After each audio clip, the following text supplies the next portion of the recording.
Hola, bienvenido. Estamos en la lección 28 de este curso de Historia de la Iglesia. Increíblemente estamos llegando al fin del curso. Esta lección va a servir como la lección final. Bueno, para empezar, quiero hacer un repaso breve de lo que han cubierto en la clase anterior. ¿Han visto información acerca del impacto de Constantino? También las obras de Constantino. Y finalmente las controversias eclesiásticas, específicamente los arrianos y lo que sucedió alrededor de ellos. Hoy yo voy a continuar con este mismo tema. Básicamente, voy a continuar mirando a las controversias durante el período de los hijos de Constantino. Y también vamos a ver el impacto de la iglesia imperial.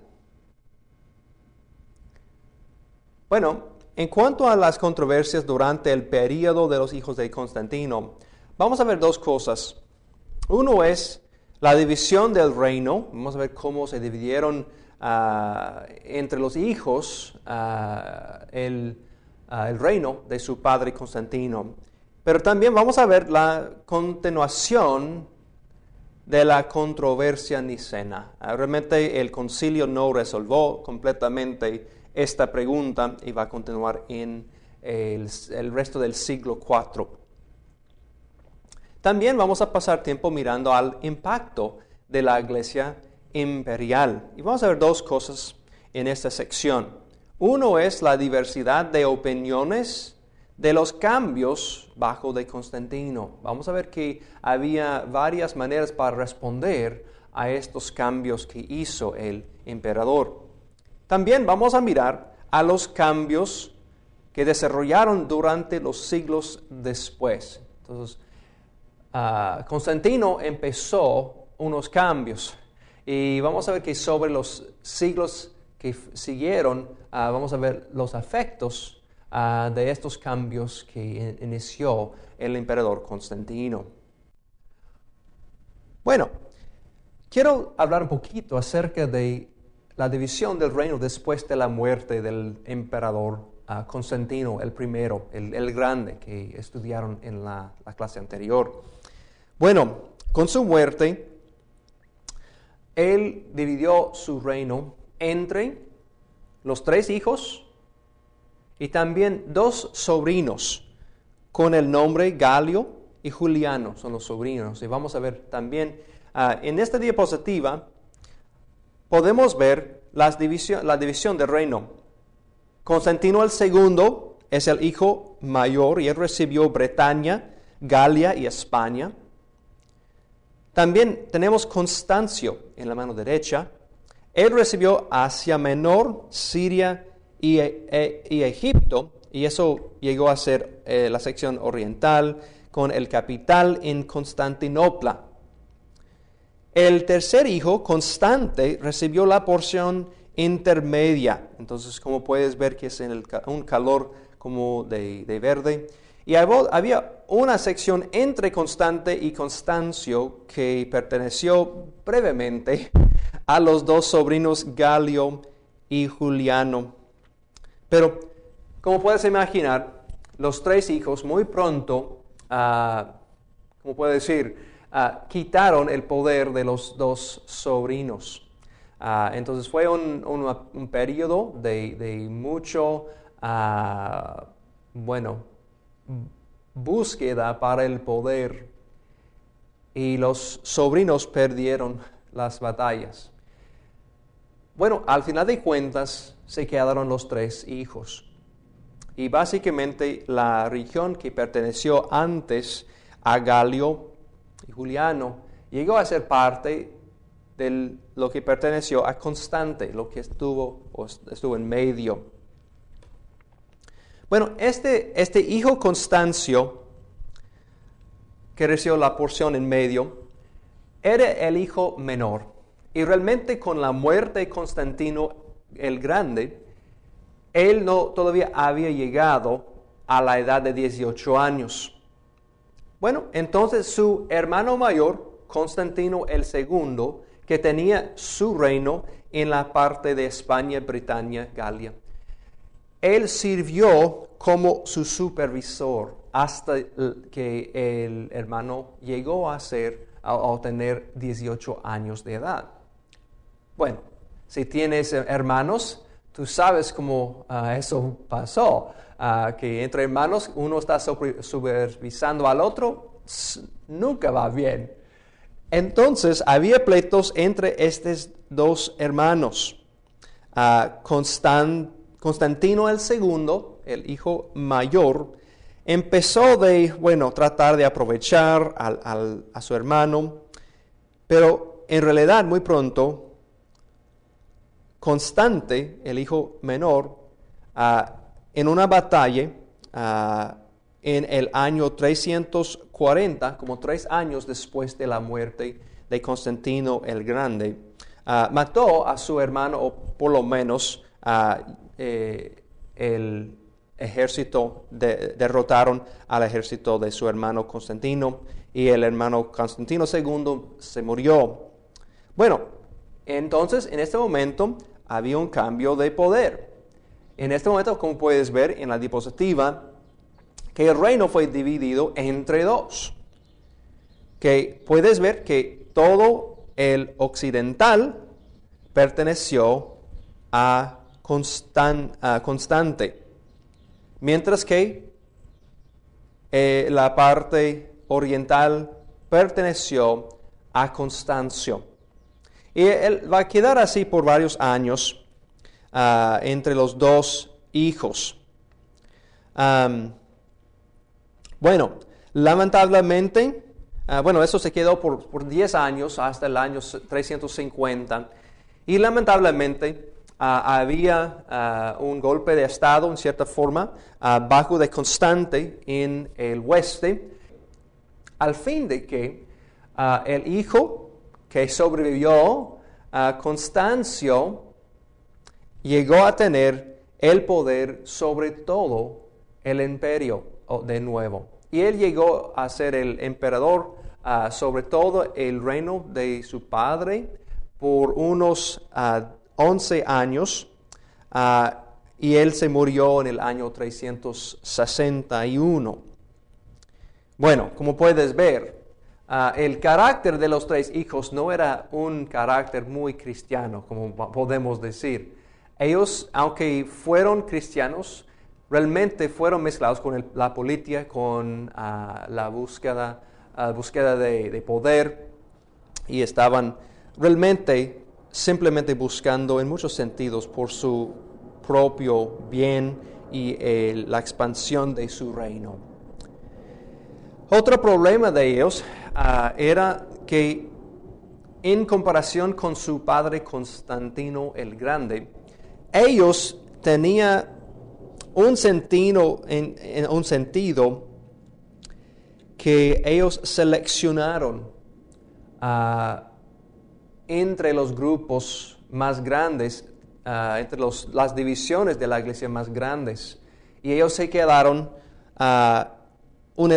unilateral, sin tolerancia con los otros grupos. Entonces vamos a ver que un hijo, por ejemplo Constantino el II, fue pro Atanasio contra el arianismo, como han estudiado en la clase anterior, y Constancio, que estuvo en el en el oriental, llegó a ser a favor del arianismo, porque una gran porción de su población estaba a favor del arianismo.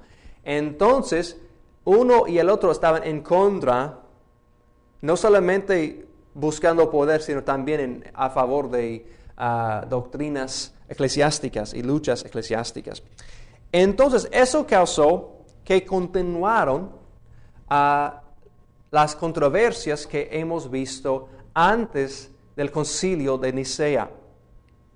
Entonces tenemos, como puedes ver en la diapositiva, que la continuación de la controversia nicena continuó realmente hasta el fin casi el fin del siglo IV. Bueno, Para arreglar estos problemas, trataron de hacer una serie de sínodos, es decir, reuniones para tratar de decidir qué es realmente y qué es clarificar realmente con más exactitud qué es la naturaleza de Cristo. Eso fue algo que dividió todos los cristianos en ese momento. Bueno, lo que empezó con el concilio de Nicea continuó en este concilio de Sárdica en el otoño de 343. Bueno, este concilio no funcionó al final de cuentas porque no vinieron los obispos orientales, porque ellos se dieron cuenta que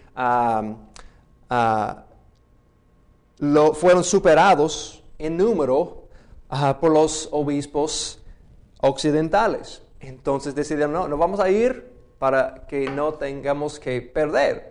Bueno, y de esa forma continuó el problema.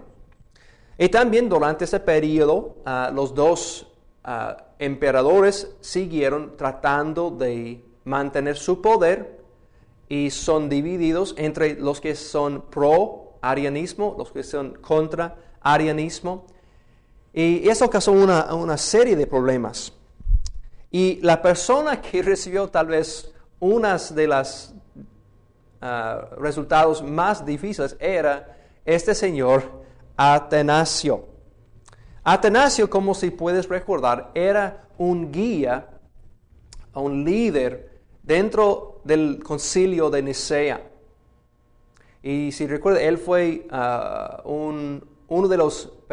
una de las personas que fundó el credo de Nicea. Bueno, y si tú eres, por ejemplo, el emperador a favor de arianismo, bueno, no vas a estar bien no vas a tener una buena conexión con Atanasio. Entonces, muy pronto, aún durante un periodo muy pronto después de la muerte de Constantino el Grande, Atanasio fue exiliado.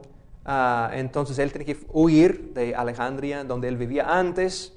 Bueno, pero después de uno de los sínodos que hemos mencionado, él y otros obispos fueron permitidos regresar. Como puede imaginar, eso causó también pleitos entre ellos.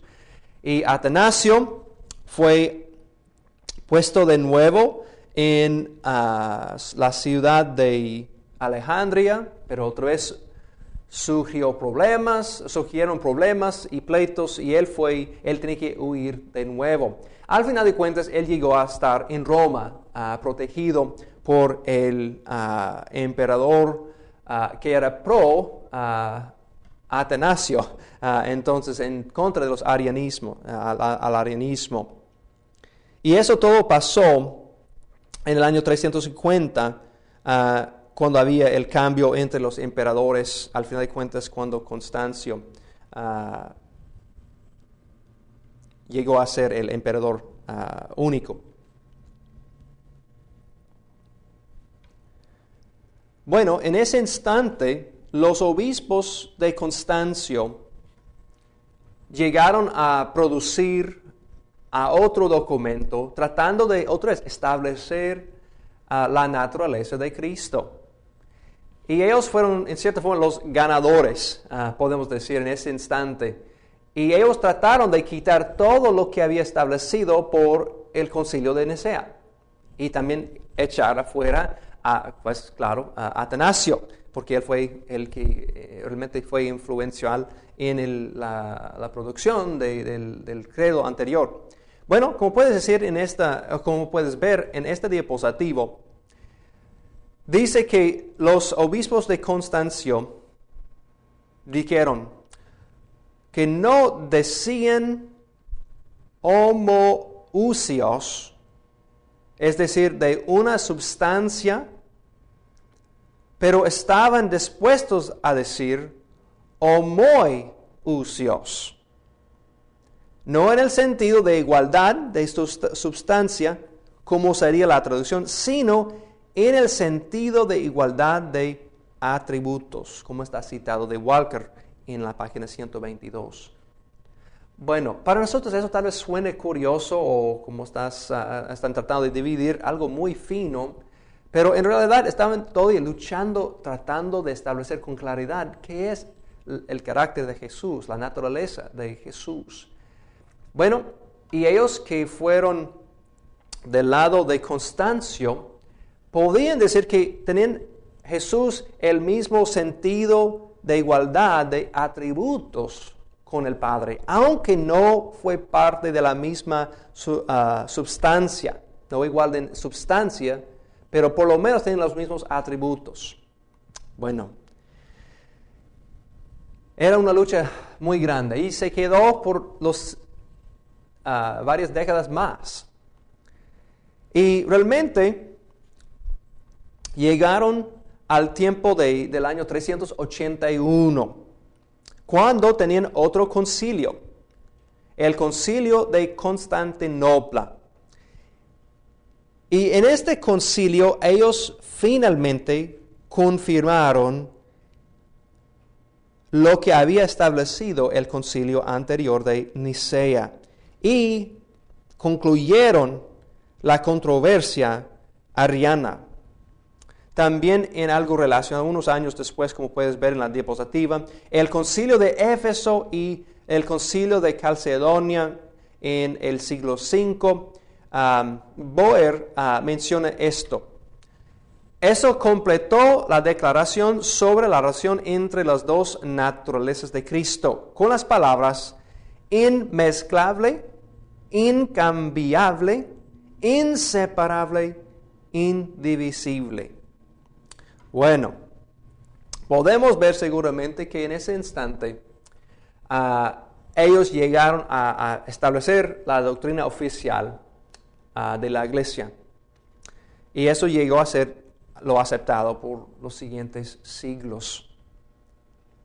Pero como podías ver, como pueden ver, duró mucho tiempo en el proceso de establecer esa doctrina y causó muchos problemas entre la iglesia y también cuando fue mezclado ya la política, eso lo causó a ser aún más difícil de resolver.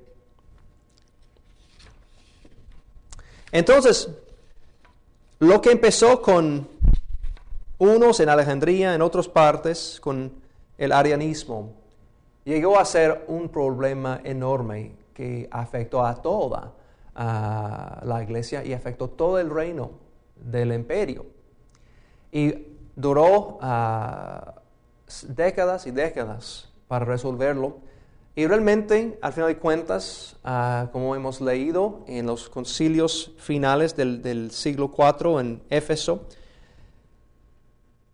y Constantinopla, y Éfeso, que finalmente llegaron a realmente establecer de nuevo, con unos cambios que van a ser importantes en el estudio más adelante, de lo que habían establecido en ese unos 70 años antes. Bueno, entonces, eso nos lleva a la segunda parte de esta clase. Hemos visto ahora las controversias que continuaron realmente durante el periodo de los hijos de Constantino y aún más. No hemos hablado de los otros emperadores, pero como mencioné, el último hijo de Constantino el Grande se murió en el año 361. Y bueno, el problema de arianismo se quedó ahí hasta pues por lo menos a 381 y unas partes todavía se quedó problemático. Pero hemos visto estas controversias. Ahora quiero hablar un poquito más del impacto de la iglesia a su mundo. Vamos a mirar primeramente a la diversidad de opiniones de los cambios bajo de Constantino. ¿Cómo puedes imaginar? Con la venida de Constantino había muchos cambios, maneras de pensar, las prioridades de lo que está dentro del reino. Había esta mezcla de la política con la iglesia. Había también el rechazo del paganismo oficialmente y la aceptación del cristianismo y muchas otras cosas sucedieron durante ese momento. Había un cambio enorme. Y este cambio causó muchas reacciones diferentes. Y quiero pasar tiempo mirando a por lo menos los cinco reacciones principales. Bueno, aquí en esta diapositiva quiero darte por lo menos qué son. Uno es una aceptación completa de los cambios. Y vamos a ver que en ese sentido que no podían aún criticar al gobierno, que ese fue un momento de gran júbilo y aceptaron con gozo todos los cambios. La parte 2, otro grupo aceptaron la dedicación a la vida monástica. Y vamos a ver que aunque monaquismo existía antes, realmente empezó a tener muchos más en ese periodo. Número 3 es la separación de la iglesia mayoritaria. Es decir, había unos grupos que salieron completamente de la iglesia principal. 4, la atracción al paganismo clásico. Entonces vamos a ver en ciertas ocasiones y dentro de ciertas personas que regresaron a seguir practicando el paganismo. Y número 5 es la adopción de una postura intermedia. Bueno, y vamos a ver que hay otras formas de responder y reaccionar, pero eso son los 5 más comunes y realmente son establecidos muy bien en el libro de Bosquejo de la Historia de la Iglesia por Justo González, en las páginas 40 y 40 al 43, y él explica eso con más detalle. Pero quiero pasar tiempo mirando al primer grupo. Entonces, como puedes ver en esta diapositiva, la aceptación completa de los cambios.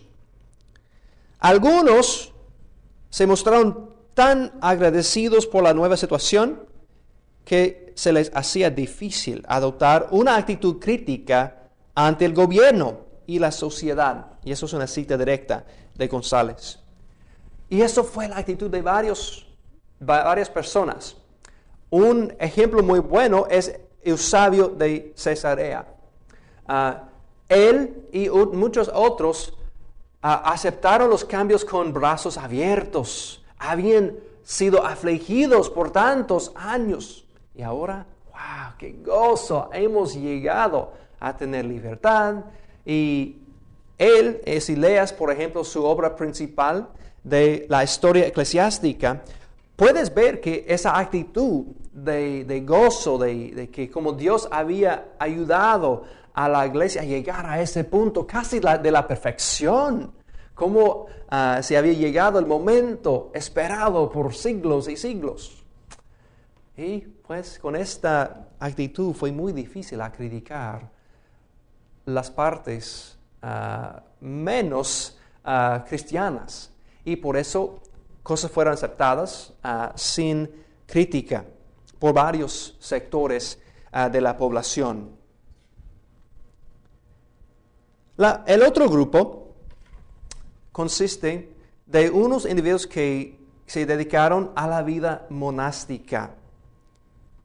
Como puede ver en la diapositiva, 2 nombres muy famosos en cuanto al origen del monaquismo son Pablo y Antonio. Ellos son 2 ermitaños que realmente son conocidos como los fundadores del concepto de ser monjes. Y otros, ellos vivieron antes de este periodo que estamos hablando, pero ellos empezaron de vivir y salieron al desierto para vivir una vida sola, entonces sin otras distracciones y entonces para escapar de este mundo y las cosas que pueden causar a uno a caer. Y bueno, y hablando de eso, es interesante que aún el término de monje viene de una palabra griega, monachos. y eso significa solitario o solo. Entonces la idea original de un monje es uno que está solo. Bueno, durante el periodo alrededor de los hijos de Constantino, un señor Paco Mio,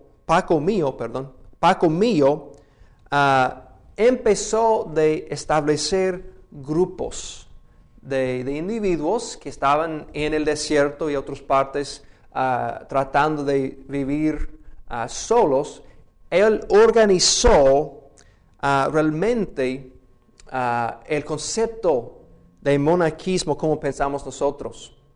Pues por lo menos él tomó los pasos para establecer el concepto como pensamos nosotros. Entonces, Paco Mio realmente es conocido como el fundador del concepto de vivir dentro de una comunidad de monjes. Aunque Pablo y Antonio empezaron la idea de salir y estar solo en el desierto, realmente este señor Paco Mio es el que organizó el concepto de estar dentro de comunidades. Bueno, ¿por qué llegó a tener tan importancia el monaquismo en este periodo? Bueno, antes había la posibilidad siempre de ser un mártir, porque siempre había persecución. Y muchos, antes del tiempo de Constantino, había esa amenaza siempre de ser matado. Pero después, de acuerdo con Boer, en su libro, en página 179, dice, estoy citando, miles de cristianos que elogiaban el martirio ya no tenían que soportar ningún martirio. Entonces, ¿qué hace uno si quiere demostrar una vida pura, demostrar una vida completamente consagrada al Señor? Bueno, muchos llegaron a la conclusión, para demostrar ese tipo de fe, tenían que salir del mundo y escapar y demostrar un sacrificio profundo. Y entonces muchos llegaron a ser dentro o aceptaron la ideal y la idea de monaquismo. Parte también tiene que ver con el ascetismo, que para tratar mal a su cuerpo, también para demostrar su poder de controlar los deseos malos del cuerpo. Y fue en ese momento que personas salieron de la sociedad, que fue muy fácil de ser cristiano, muy fácil de aceptar a Jesús y seguirlo en cierta forma, y querían mostrar, yo quiero ser diferente de este mundo. Y bueno, tiene que salir para hacerlo, porque todo el mundo, bueno, básicamente fueron cristianos, por lo menos en nombre, y no fue difícil ser cristiano. Y los grandes héroes de los siglos pasados de estos individuos habían sido mártires, que murieron por su fe, y querían seguir en los pasos de los héroes anteriores. Bueno, como pueden ver en la diapositiva de nuevo, puedes ver que Boer habla más en profundidad acerca de ese movimiento en su libro en páginas 178 al 185.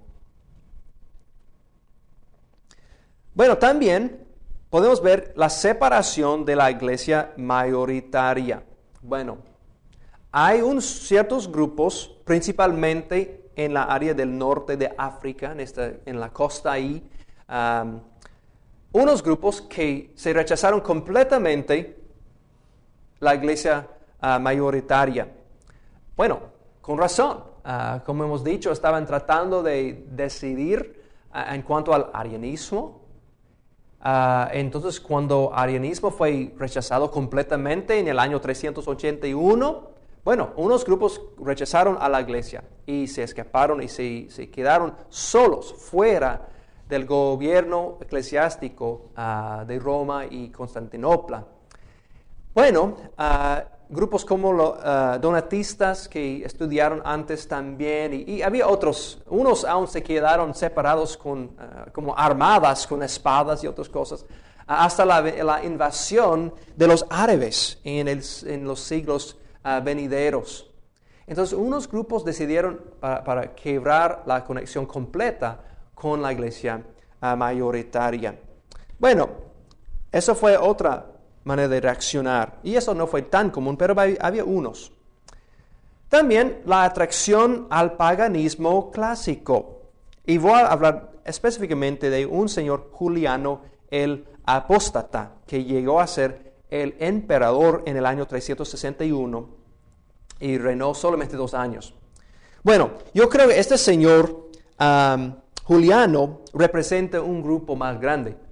Individuos que no aceptaron a Cristo, que no aceptaron a la fe del cristianismo y que querían mantener su fe en los dioses griegos, greco-romanos, y trataron de mantener la cultura clásica del mundo pagano.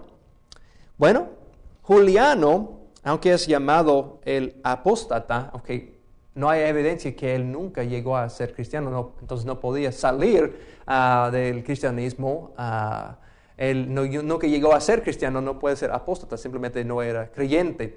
Pero sin embargo, Juliano, cuando él tomó el trono en 361, después de la muerte del último hijo de Constantino el Grande, él trató de poner en reverso todos los cambios de Constantino y sus hijos. Y él trató de instituir de nuevo el paganismo y todo el mundo clásico del paganismo. Bueno, con su muerte, el siguiente emperador realmente rechazó todos los cambios que él había hecho. Al final de cuentas, él no hizo un cambio muy, muy grande en el imperio entero. Pero él representa un porcentaje de la población en esta época, tratando de establecerse de nuevo después de los cambios de Constantino. El grupo 5 realmente es tal vez lo más conocido, el grupo más, no quiero ser importante, pero un grupo que tenía mucha influencia. Como puede ver en esta diapositiva, la tercera manera de reaccionar es la adopción de una postura intermedia. Yo digo intermedia para decir que no eran como Eusebio, que aceptó con brazos abiertos todos los cambios, sino mantenieron un sentido, un espíritu crítico a lo que está pasando en la sociedad y lo que está pasando en el desarrollo eclesiástico y otras cosas así. Varios de ellos son líderes muy destacados de este periodo. Y puedes ver en Boer, en el libro que están leyendo para la clase, en capítulo 12, él habla de unos grandes maestros, grandes líderes de esta época, que en ese momento fueron creados por el ambiente. Tenemos individuos como Atanasio, que hemos mencionado, y otros que se llaman los grandes capadocios. Y vamos a mirar ellos en un par de segundos. Pero fue el momento que ellos podían empezar de desarrollar teología con más facilidad, porque no están siempre batallando con la persecución y otras dificultades. Ahora tenían más tiempo, tenían más libertad. Aún reciben, en ciertos casos, dinero del gobierno para seguir trabajando. Entonces fue mucho más fácil a cumplir lo que era necesario. Bueno, Atanasio, yo quiero hablar brevemente de él. Yo sé que han estudiado a él en otras ocasiones, pero Atanasio, durante ese momento, como hemos dicho, fue exiliado por un tiempo, aceptado, y él entró y salió varias veces del reino del imperio, simplemente por cambios de los emperadores y por cambios de creencias. Él sufrió mucho durante ese periodo, pero al final de cuentas, casi más tarde en su vida, él estaba trabajando en Alejandría después de ser aceptado de nuevo, y él escribió una carta a su iglesia. Y cada año lo hizo para establecer las fechas de los días de fiestas. Y dentro de esa carta, él escribió algo muy importante para nosotros. En su carta, él escribió que algo en cuanto al canon del Nuevo Testamento. Él en su carta mencionó que había 27 libros y solamente estos 27 libros son las enseñanzas que necesitamos aceptar, que no debemos añadir ni quitar de esos 27. Él sirvió como un punto muy importante para establecer el canon del Nuevo Testamento. Bueno, como sabes, él fue instrumental también en el establecimiento de las creencias que se ve en el Concilio de Nicea, que fueron aceptados como las ideas principales de la Iglesia en 381 también. Bueno, él fue un líder muy importante en ese periodo. Bueno, también los grandes capadocios. Eso incluye Basilio de Cesarea, también Gregorio de Nisa y también Gregorio de Nacianzo. Y es muy fácil de mezclar los dos últimos Gregorios. Bueno, Basilio del Grande fue obispo en Cesarea. Él escribió mucho, pero él escribió un tratado, por ejemplo, sobre el Espíritu Santo, y él fue conocido por esto. Él tenía un hermano, y su hermano es Gregorio de Nisa. Gregorio de Nisa era más que todo un místico. Y puedes leer sus obras también para ver más del misticismo en ese momento y otras cosas que él estableció. Y Gregorio Nacianzo, el tercero del grupo, era un amigo de los dos. Y él escribió varias cosas, pero uno que es muy importante por el periodo son 5 discursos teológicos acerca de la Trinidad. Como puedes imaginar, eso fue muy importante en esa época de lucha acerca de la naturaleza de Cristo. Bueno, ellos tres siguieron conjunto con el labor de Atanasio para clarificar la doctrina de la Trinidad, como hemos mencionado. Entonces, esas 4 personas y más, fueron líderes grandes en ese momento. Y me falta tiempo de hablar de otros que vivieron en ese periodo y también en el periodo que siguió. Unos como Ambrosio de Milán, Juan, Crisóstomo, Jerónimo, Agustín de Hipona. Esos son unos de los líderes más grandes de estos siglos. Y tú vas a tener oportunidad de estudiar eso más adelante en la sección 2 de la historia de la iglesia. Y entonces voy a dejar eso para mi otro hermano para continuar estudiando estos grandes maestros y líderes del periodo. Entonces hemos visto 5 maneras de responder a los cambios de Constantino. Ahora quiero cambiar el tema un poquito para ver algunos cambios que desarrollaron sobre el tiempo. No fueron cambios inmediatos, sino que desarrollaron poco a poco sobre los años. Y quiero más brevemente mencionar unos cuantos. Hay 5 que quiero mencionar, hay mucho más, pero esos son unos puntos sobresalientes. Uno es la unión entre la iglesia y el Estado. Claro, eso causó mucho cambio por el bien y por el mal. Beneficios de libertad, de persecución y por los creyentes ortodoxos, pero también causó problemas por los que no fueron ortodoxos de acuerdo con las creencias del emperador y los obispos. Número 2 es la santificación del día domingo. Bueno, para nosotros hoy en día no podemos casi imaginar un ambiente, un mundo sin un fin de semana. Entonces, pero por el periodo antes de Constantino, eso fue normal. No tenía el concepto de tener 2 días para descansar y tener un domingo guardado, y etc. Y eso cambió en ese momento.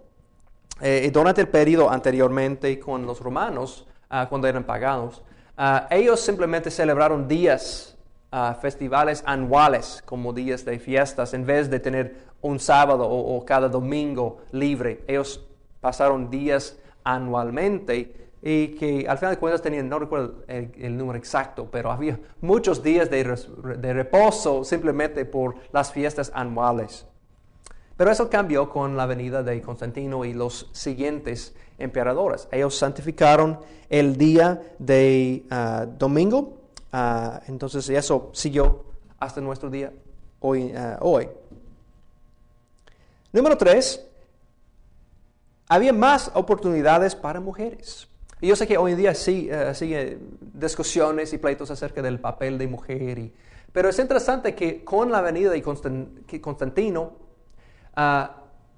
había más oportunidades para damas que existieron antes de su tiempo. Constantino y otros les dio más poder y derechos para controlar propiedad, por ejemplo. Y también ellos recibieron protección de la violación, que antes no existía. También sobre tiempo, en este siglo IV, llegó a tener más protección a los hijos, los que fueron simplemente echados afuera de la casa y causó a llegar a ser esclavos. Había un desarrollo sobre la protección para hijos que no fueron queridos. Número 4, había una abolición de los juegos de gladiadores. Bueno, sabemos por la historia que poco a poco estaban bajando en su poder y interés y había un cambio entre los deseos del pueblo, pero poco a poco fueron menos aceptados por la sociedad y finalmente fueron abandonados completamente. Y el emperador Honorio en el año 404, al fin del siglo IV, al principio del siglo V, él finalmente hizo una abolición de los juegos para parar la crueldad que se puede ver dentro de estos juegos. Y finalmente, los primeros hospitales y la ayuda para los pobres. Bueno, basado en la ética cristiana de compasión y la importancia de cuidar a los pobres y los necesitados, la idea de ofrecer lugares específicos para recibir ayuda médica llegó a tener más y más importancia sobre los siglos venideros.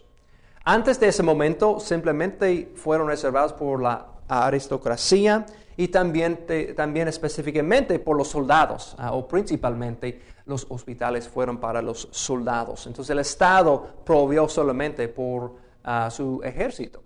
Y en ese momento empezó a cambiar, donde que el gobierno empezó de guardar y cuidar a los necesitados. Eso fue un buen cambio, yo creo. Bueno, recibió su crítica también, que eso causó también que los individuos no tenían la responsabilidad de mostrar misericordia y amor a los necesitados. Bueno, aún en el tiempo de Martín Lutero, él criticó a dónde había llegado este desarrollo más tarde. Pero por el momento fue un paso bueno. Bueno, y puedes consultar la historia de la Iglesia Cristiana, tomo 3, capítulo 3, para más información acerca de este concepto del desarrollo de varios aspectos de la población, de la sociedad que ocurrieron durante los siglos después del siglo IV. Bueno, es increíble. Realmente eso va a concluir el curso Historia de la Iglesia. Hemos visto 350 años de historia, casi. Hemos estudiado y escuchado los nombres de apologistas, teólogos, y otros hermanos que escribieron documentos muy importantes durante los primeros 3 siglos de la historia de la iglesia. Pero lamentablemente también hemos visto los pleitos, las divisiones, las herejías y las luchas que sucedieron entre hermanos y también luchando con el mundo alrededor. Escuchamos historias de hermanos y hermanas que dieron sus vidas en vez de renunciar a Cristo. ¡Qué valor! Y espero que por medio de estas enseñanzas, por medio de lo que has aprendido acerca de nuestros hermanos y hermanas, que tú también puedes tener este mismo valor y que la sangre de estos mártires, aunque vivieron y murieron hace cientos de años, puede seguir sirviendo como la semilla del Evangelio. Bueno, al final de cuentas, espero que hayamos aprendido más acerca de Dios, que hayamos podido ver que Dios con su poder puede continuar trabajando dentro de una iglesia, un pueblo imperfecto. Que Él puede usar un grupo imperfecto, quebrado, para tocar el mundo con las buenas nuevas. Y espero que eso te dé ánimo para seguir siendo un buen cristiano. Bueno, si recuerdas, en la primera lección hemos visto un dicho griego, que arge gemisus pantos, el principio es la mitad de todo. Bueno, hoy quiero darte, otro dicho, pero yo creo que es apropiado que cambio el idioma. Mientras que hemos llegado al periodo de Constantino y la iglesia ya desarrollada, quiero compartir un dicho en latín. El dicho se dice, ab ovo usque ad mala, que significa del huevo hasta las manzanas. Y tal vez estás pensando, Kevin, ¿qué tiene que ver los huevos y las manzanas con este estudio de la historia de la iglesia? Bueno, este dicho es derivado con la idea de que el huevo es la primera parte de una cena romana. Entonces empiezas con el huevo y terminas con las manzanas. Entonces, el significado de ese dicho es, hemos mirado desde el principio hasta el final. Entonces, con eso terminamos. El Señor te bendiga y espero que sigas adelante sirviendo a nuestro Dios y nuestro Señor.